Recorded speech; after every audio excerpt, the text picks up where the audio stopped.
Հիմա մենք թվայնացումը նախորդիվ համարել ենք առաջնահերթություն եւ հիմա շարունակելու ենք համարել առաջնահերթություն, ես ուրիշ բան եմ ասում։ Մենք թվայնացում ասելով պետք է հասկանանք նաեւ արհեստական բանականության ներդրում։ Մենք կոնկրետ մեր նախագծերի համալիր փորձաքննությունները արհեստական բանականությունով պետք է բանանենք։ Անենք, որպեսզի հասկանանք, որովհետեւ եթե մենք շինարարության փուլում ենք հասկանում, որ մեր նախագծում խնդրեմ կա, շարունակում մենք չենք կարողացել այդ նախագիծը կարդալ,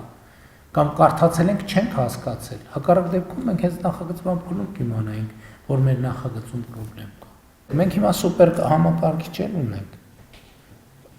Էսա ուրիշ ավելի մեծ սուպեր համակարգչային կարողություններ ենք ունենալու, եթե արդեն չունենք։ Մենք պետք է այս հնարավորություններից օգտվենք մեր կառավարման արդյունավետությունը բարձրացնելու համար։ Կոնկրետ նախագծի փորձաքննություն, համալիր փորձաքննություն։ Կամ նույն տեսեք, որ ասում ենք տեխնիկական առաջադրանք, չէ՞։ Մենք պետք է անցնենք նաև ստեղ, որ տեխնիկական առաջադրանքները մենք իրան պետք է բացատրենք ինչ ենք ուզում, ինքը հարցեր տա, եւ տեխնիկական առաջադրանքի մեջ էլ արհեստական բանականությունը պետք է ներդրված լինի։ Հիմա արհեստական բանականությունը մեզ համար շանս է, որ մենք ոչ թե սպասենք մեր կրթության ոլորտում մեր երկարաժամկետ ներդրումները երբ արդյունք կտան, որ մենք մասնագիտական կարողություններ ունենանք, այլ այսօր լուծենք այս հարցը։ Մեր պետական համակարգում կան բազմաթիվ ծառայություններ եւ ստորաբաժանումներ, որոնց գործը մոնիտորինգ անելն է։ Ենթադրում եմ էլի բոլոր վերահսկողություն իրականացնող մարմիններում, տեսչական մարմիններում։ Հիմա ես ինչքան հասկանում եմ, մոնիտորինգի ամբողջ գործառույթները